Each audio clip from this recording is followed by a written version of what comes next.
Hey guys, how's it going? Thuong Cruise here and welcome back to the channel. So I recently made an announcement on this channel that me and my wife, who've been living in Japan now for over 5 years, are going to be leaving. We've actually already quit our jobs, we put in our notice, and we're actually unfortunately sort of stuck in Japan right now with the whole virus situation going on. We were planning to move to Vietnam in April, and that isn't going to be happening right now, so we're sort of stuck here for a while. And we got a whole bunch of follow-up questions from you guys asking what's going on, what are we doing with all of our bikes mainly. So that's what we're going to be doing today. And this is actually, I believe, the very first ever Q&A video that I've ever done on this channel. So if you guys like these kinds of videos, you'd like to see more of them, be sure to let me know down below in the comments. Let me know you guys' questions, and if there's enough positive response, enough likes on the video, maybe we'll make this a monthly thing. And anyway, for this first set of Q&A videos, I've decided to focus on some of the questions that were asked by our supporters on Patreon. And speaking of Patreon, I also want to say a special thank you to all of you guys who helped support us after we made the announcement that we're leaving. We got about 8 new patrons, which is just really amazing. So a special thank you to all of you guys. Our new supporters include, and I'm sorry if I mispronounce some of you guys' names, Cheryl Patterson, SKTT, Brandon Liu, Jimbo, David Lung, Michael Herbst, Keith Lee, and Tuan H. Nguyen. So thank you guys so much for joining our Patreon team, and also a big thank you to all of our Patreon supporters over the last few years. Your support means a lot to us and really helps make us feel just a lot more secure moving forward. Anyway, let's go ahead and get started with the first set of questions. The first question here is by Paul Sweet, and his question is, do you plan to ship your bikes to Vietnam, and if so, where will you keep them? The second question is, what is Thuong's hometown like? And the answer right now is, honestly, I don't know. We have a bunch of bikes here. These aren't even all of our bikes. We have more bikes down on the balcony. We have more bikes parked outside in the bike parking area. We have bikes in our living room. We have a spin bike. I actually made a video talking about all of our bikes, so if you haven't seen that yet, you can go check that out. Anyway, we've got way too many bikes where it's not really possible to bring all of them to Vietnam. What I'm thinking right now is we'll try and sell maybe all but one bike each and bring one bike with us to Vietnam. More than that, it's just becoming a little bit too difficult to travel. And we also plan to be doing a lot of moving in Vietnam, so just bringing multiple bikes is just not going to be realistic for that. We might ship an extra bike over as well, but honestly, we're looking into shipping options and it just seems really expensive and it's not really worth it. It looks like we'd be better off just selling things here and then buying extra bikes there locally. So right now, our plan is to maybe bring one bike each over to Vietnam, bring it over on the plane since that's the cheapest way to get it over. Thuong Chan is obviously most attached to her new mountain bike here, so she'll probably be bringing that. And as for me, I'm leaning towards my cyclocross bikes, so Suika Chan here. But anyway, this isn't decided yet. We're still not sure how long we're going to be stuck in Japan, so this might change depending on how things go. Another option we're considering is selling all of our bikes and just going over to Vietnam so we have enough space to bring all of our regular luggage and then just starting completely fresh. And while we're in Vietnam, since we're planning to do a lot of traveling, I'm actually considering switching to a folding bike kind of setup.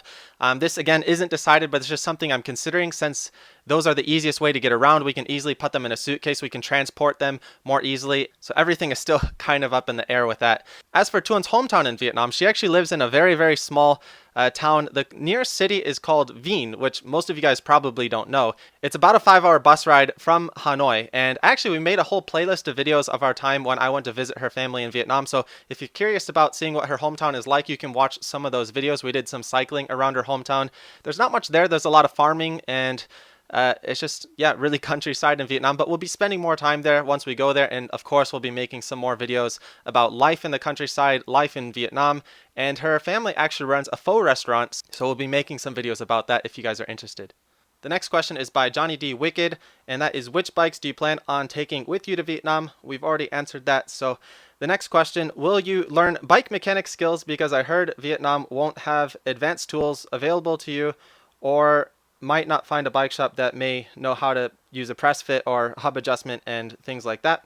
And as well, what business opportunities do you think Vietnam may offer? This is actually a really important question. So the things I'm really valuing moving forward is bicycles that are, so that means no press fit bottom brackets. It's definitely going to be threaded. It's going to be round seat posts. It's going to be stuff with more standard parts. Ideally, for both of our bikes, they'd have the same setup. Having a bike that's easier to work on with the tools that we have available. There aren't going to be as many bike shops in Vietnam right now, and the ones that are there aren't going to have all the tools that we need for advanced features. So we're definitely going to be looking at simplifying our bicycle setup and maybe just even getting some lower grade items. And I'm sure there's going to be some situations where we're going to have to rely on my mechanical skills more than I like. So I do think it would be really important for me to develop my skills a little bit more. So hopefully, if we're lucky, we can find a nice bike shop nearby where we live, and I can go there and maybe learn some things from them. I think that'd also be another really cool series to do on the channel as well, is show you guys some of the shops in Vietnam and show you guys what they're kind of working with, what situation they're working with, and it'd be a nice, cool collaboration we could possibly do. As for his second question, so what business opportunities do you think Vietnam may offer? I think Vietnam is honestly packed with a whole bunch of different opportunity. There's a really young population, there's a really energetic population, people really in search of a more better life and stuff. So there's all this economic development going on right now, and there's so much potential, especially with the cycling industry. Like cycling, these kind of leisurely sports, these leisurely activities is still kind of a new concept to the Vietnamese market. And I just think it's a really exciting opportunity to be able to be a part of that. And also at the same time, I think Vietnam, there's still a lot of elements that are unknown to foreigners. Even to me, myself, I'm married to a Vietnamese person, but there's still so much about the country I don't know. So I think by learning more about Vietnam myself, learning more about the cycling there, the language, the culture, and being able to share that experience with other people through YouTube and also through possibly running a cycling tourism company there. I think that's one of our long-term plans, is once we get settled there, once we find a good location, once we find a whole bunch of different routes, I think there's a lot of potential there to make a really cool cycling tourism kind of service there and connect it with the channel, show you guys the videos of where we're going, and possibly use it as a funnel to get more customers to come over there.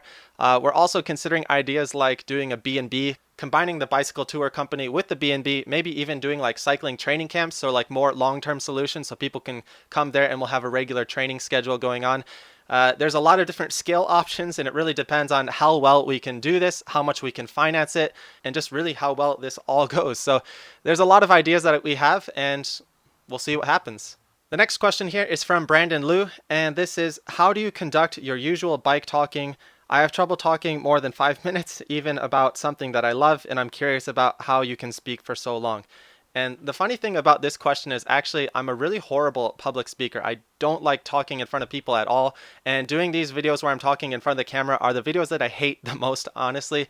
But I've been doing YouTube now for a couple of years, and I've learned a lot along the way. And the simple answer is practice makes perfect. So you got to learn what environment you're comfortable in. You got to practice doing what you're doing. You got to practice talking. And the more you do it, the more you film, the easier it becomes. So if I film like maybe one video a week, I actually get a little bit rusty in between them. But I find if I film like multiple videos in one day, or if I film videos every day, I get a lot more comfortable in front of the camera. So if you make it part of your routine, it's something that you do often, it becomes a lot easier, it becomes more natural. So now that I actually have more time to film these videos, it's getting a little bit easier for me.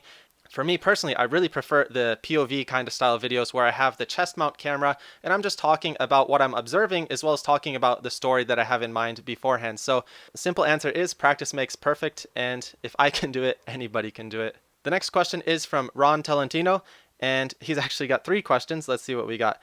I'm not familiar with the cycling community in Vietnam. Do you have an idea? Are you prepared for cycling trips and routes before moving there? No, we don't really know anything. I have joined a few Facebook groups in different areas that we're looking at going and doing some cycling there. So I have been sort of stalking some of their photos, some of their routes and stuff. So there are some stuff that I'm really excited about with that. But honestly, I don't really know much of anything beyond that. I have heard that there's some really great riding up to the north in the mountains there close to China. And I've also heard that there's some really good mountain biking in a whole bunch of different areas. I'm starting to get a few things on my radar, but I'm still a pretty big novice in all the different places that you can ride in Vietnam. The second question is, are you the type of person that can adapt to the environment? How prepared are you to move to a different country? I'd like to say yes, that I'd be able to adapt to a different situation, like a completely different environment, as long as I have my main core essential things. So in the summer, I know it's going to be really hot there, but as long as we have like a air-conditioned apartment, we have our Wi-Fi, we have our main sort of standard things that we need to operate this YouTube channel and do our other things, I think we'll be okay. I'm sure there's going to be a lot of difficulties along the way. Like now, even for me, going back to America, I think might be a challenge in some ways because I'm used to a lot of the cultural norms here in Japan. So I think no matter where we go, there's going to be some challenges. There's going to be some unexpected challenges. But at the same time, I think there's also a lot of other things that we're looking forward to about the different environment and the more free type of environment in Vietnam. From my travels there in the past, I've honestly felt that Vietnam was one of the most free countries that I've been to in my life. So even though I've traveled to a whole bunch of different countries, I really like the environment. I like the vibe and the feeling that I get from the people in Vietnam. And so I'm pretty excited to actually experience that as a more long-term resident rather than just sort of a traveler going through. Number 3, what is Thuong's thoughts on moving back to her home country? She's ecstatic. She's been looking forward to this ever since we've decided this is what we're going to do. She's especially looking forward to all the food. We watch a lot of food travel channels together on YouTube, and every time Vietnamese food comes up, she's just like super excited, like, oh, I want to eat that. Like, so she's pumped, of course, for that, for being able to be closer to her family. Her brother just had his first child, so she's looking forward to meeting her niece, and yeah, she's just super pumped to be back in her home country. The next question is from Richard Boyd, and this one is a little bit of a long one. What kind of place will you be looking to move into when you arrive in Vietnam? House, apartment, mobile home, etc. And are there any specific areas you are currently favoring or considering? Will you be looking to try and live a minimalist lifestyle while everything gets settled, such as only having things you absolutely need, nothing extra, and using things for multiple purposes to save on expenses, buying long life goods at the best possible deal, and chipping in together towards meals and cleanup, saving meals out for special celebrations? All right, that was a pretty long question. As for housing, the thing that we're looking to start with is apartment rentals.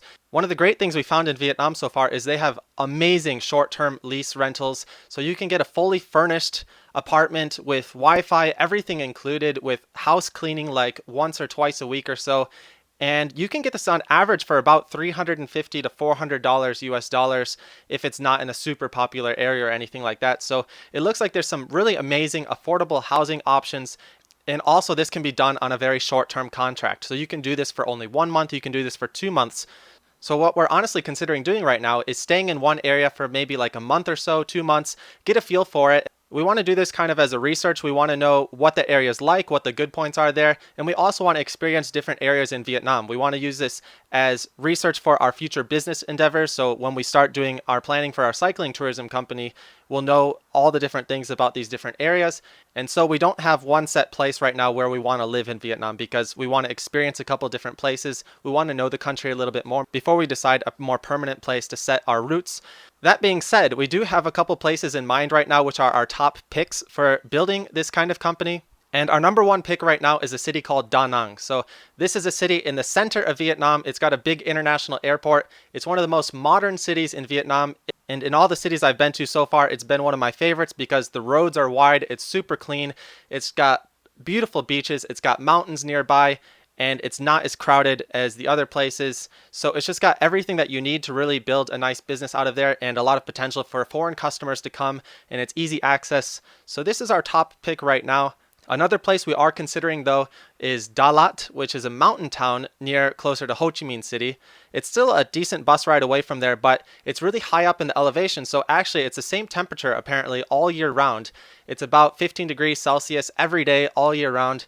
And so it just seems like a nice, more comfortable, more cool climate to be in, and also more nature and outdoors kind of stuff that you can do nearby. So a little bit more mountain biking, some fresh air, no air pollution, and there's also a lot of fresh vegetation there. So it'd be a big change between these two places, and I'm not sure which one is best right now. So we want to experience being in both places first to get to know them a little bit more. What are the advantages and disadvantages of each? And there might be other places that we don't know yet that aren't on our radar yet. We're also, of course, going to be spending some more time in her hometown, so her house, but travel inside Vietnam is super cheap, so we'll be able to go back easily whenever we need to. There's certain dates that we definitely need to be back near her hometown, but we're not going to be there constantly all the time. We are going to be moving from location to location, and that's another reason why I think we want to go down to 1 bike each and going down to the folding bikes, because that way we can easily travel and still bring our bikes and be able to film videos for you guys. The next questions are from Philip Rep. And his questions are, what are your favorite Vietnamese food and Thuong's favorite American Western food? My favorite Vietnamese food by far is banh mi. I love my sandwiches and I love sandwich culture, and I love that you can get these anywhere in Vietnam for super cheap and they taste so good. Thuong's favorite American food is, of course, barbecue. I recently introduced her to American barbecue for the first time. She fell in love. Her second favorite food, this isn't American food, but it's more Western food, is tacos. She really likes tacos, and I really hope to one day introduce her to some more different types of Mexican food. Really good stuff, but there's unfortunately not many options for it here in Japan. The second question he had is, what is the cost of living difference between Japan and Vietnam? And are you worried about living in a country with higher air pollution for an extended amount of time? The cost of living in Vietnam compared to Japan is maybe at least about half or so, I would say. There's a whole bunch I want to say about this actually, so it's more than I can say in this video, but I'll probably make a dedicated video about that soon.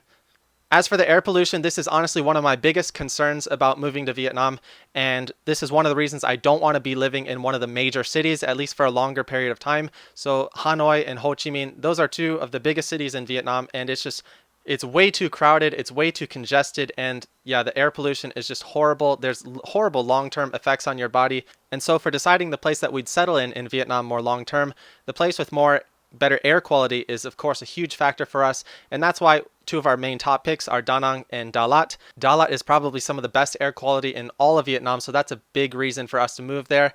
But Da Nang is also pretty decent. There's some pretty decent air quality there from what I've heard, so we'll have to go there and see for ourselves, but that's definitely a huge consideration for us. The next question is from Wellborn Jenkins, and their question is, how is the process for having Thuong visit America coming, and do you want kids one day? This is a difficult question because this is something that we've been looking at for a long time, is getting Thuong to visit America, and there's a couple different factors that we have to consider for this, and one of them is of course the flight cost.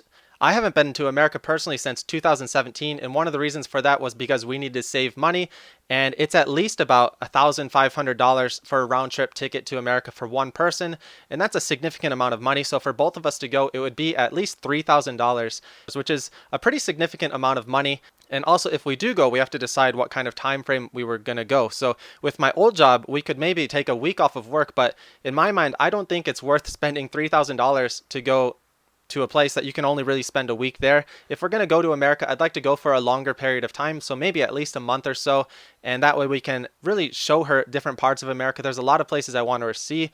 We also have to think about what season we'd like to go, if we want to go in the summer when it's nice and cool in my hometown in Michigan, or if we want to go in the fall, or if we want to go in the winter. There's a lot of different factors, and that's just one side of the coin. We also have to worry about the visa issue.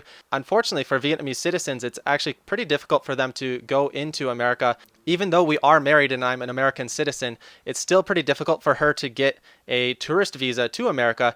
And actually, from what I've heard and from what I've read online, it's actually more difficult to get a tourist visa if you're married than it would be if you're not married. So it's kind of an ironic situation. But apparently from the American government perspective, there is the risk that she would run away when she's there. So for her to get past this, she needs to prove that she has significant assets or a reason to not run away. So those assets could be like a really good job, like a nice full-time job, or for example, having like a really nice car, having a house. And those are all things that unfortunately she doesn't really have.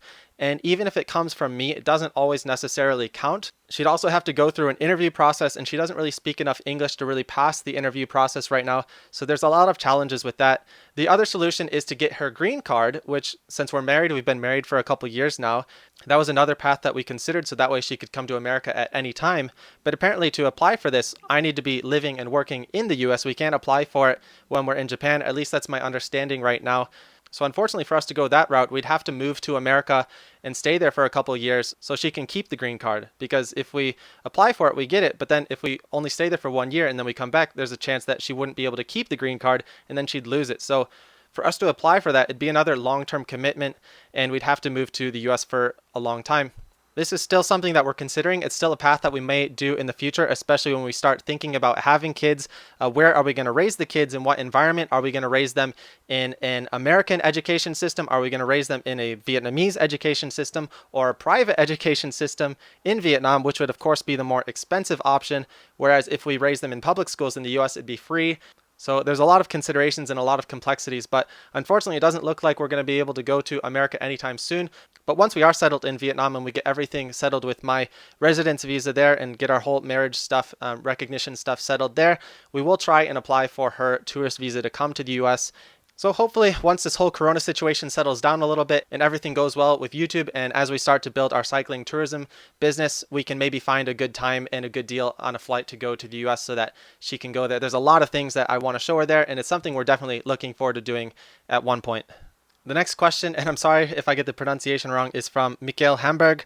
And the question is, you mentioned recently something about setting up your own business in cycling trips, if I recall correctly, plus your plan to do online website work. What business experience have you gathered so far? What do you plan to be your target audience?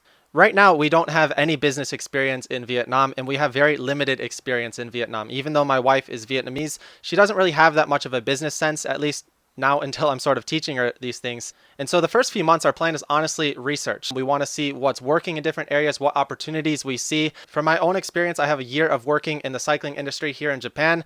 I have a couple years of experience working in a bicycle shop. I also have a couple years experience cycling, racing at a very high level, traveling the country.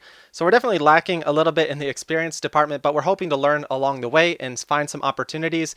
Currently, as for the target audience, we're not 100% sure yet, but we're thinking to focus on a non-Vietnamese target audience, so people who are traveling to Vietnam to learn more about Vietnam and to cycle in Vietnam, so more international tourists, whether it be people from America or more Western countries. We're also thinking to maybe cater to people in Japan because we speak Japanese, so that way we'd be able to cater to both English-speaking people and Japanese-speaking tourists. The other important question with the target audience would be, are we focusing on more beginner cyclists? Are we focusing on more adventure cyclists? There's a lot of different directions we can go with this, and we're not 100% sure on that yet. So we need to do our research. We need to see what would work best and also what would be enjoyable for us to operate long term. So it might be a mix of different things. We're not sure. We're going to see how this goes, and we're open-minded. So if you guys have any suggestions, let us know. And we're thinking with this whole process, we're going to be pretty open and share our ideas on the channel. So it'd be pretty exciting to build along the way and get your guys' input. So be sure to let us know your guys' thoughts. The next question is from A. Ping Yu. Does Thuong's family still run a restaurant? If yes, we'll swing by once everything is settled down, and praying there's a golf course nearby. But will moving with her family place more pressure on having kids sooner? So yes, her family does still run the pho restaurant. It's actually her mom running it by herself right now, so it's been pretty tough. And actually recently they shut it down completely because of the whole virus scare situation. So they're actually not even open right now, and they're waiting until this virus situation settles down a little bit so they feel more safe opening for business again. I don't think there's a golf course or anything like that nearby. It's not a place that's really visited by foreigners. When I went there, they actually told me I was the first white person to ever visit the village. And actually, when you visit different towns in Vietnam, you have to register with the local city center and declare that like you visited there. So that was a pretty shocking experience for me when I first went there. So I don't think there's any sort of luxury things like that or golf courses or anything nearby. But if you are for some reason swinging by that area one day, I'm sure her family would be glad to serve you some delicious pho noodles. We will be staying with her family on and off occasionally, and I'm 100% sure that there's going to be a lot more family pressure and cultural pressure in those situations. So that is something I am a little bit worried about. And as for children, in Thuong's perspective, she really wants to have children. She wants to have children as soon as possible. From my perspective, I really want to be in a more stable environment and have a more stable income and have a better idea of how our future is going to be going before we actually take the step towards having children, because I don't want to have to worry about those things later. So I thankfully have gotten her to agree to at least one more year where we have to focus on YouTube, focus on our blogs, focus on our online businesses, focus on building the business in Vietnam, and focus on all these things now while we can with 100% of our effort. And hopefully those things will go well, so we'll have a more stable idea of how our future is going to look and be in a more comfortable position to be bringing children into the world. It's kind of crazy to think about in Vietnam. There's so many people that live on such a small income or even almost no income, and they're still having all these kids. And they look happy with what they have. So maybe I'm overthinking these things. And that's sort of another thing I'm looking forward to about being in Vietnam, is just hopefully being able to learn to appreciate the things that I have a little bit more. And the people in Vietnam are some of the happiest people I've seen in my entire life. Even if they don't have that much, they're so happy. And so that's something I'm hoping to learn from while I'm there in my time in Vietnam. And our last question on a lighter note comes from Jimbo. In Japan, is it possible to tour by bicycle and tent camp along the way, or does a person have to stay in hotels or guest houses, etc.? So to answer this question, there are a lot of different campsites around Japan, and there's some great maps that you can find online. A lot of these campsites will cost money, unfortunately, so it can be a little bit pricey. And if you want to camp in places outside these camp zones, it's sort of a little bit of a gray zone. I think as long as you're not in a place where you shouldn't be, or as long as you're not in a very public place and not causing a problem or getting in the way of anyone else, I think you'll generally be okay. But from a Japanese person's perspective, I think they might get a little bit upset if they see you camping in a place that you shouldn't be, or in a place that's not really designated for camping. Japanese people really love to follow the rules. But if you find a more isolated place, a place that no one's really going to come through and that you're not really going to be bothering anyone, as long as you clean up after yourself and you don't get anyone's way, I don't think there'd be any problems. But yeah, just follow some common sense, do a little bit of research before you go, and I'm sure you can find some place to stay. Anyway, guys, that's going to finish our Q&A video. Thanks again to all of you guys for your questions. Thanks so much to all of our new supporters over on Patreon. If you like these kinds of Q&A videos and you'd like to see them more regularly, be sure to give this video a like and let me know down below in the comments. If there's enough positive response, we'll be making this a monthly thing. As always, thanks for watching, guys, and we'll see you next time here on To a Cruise.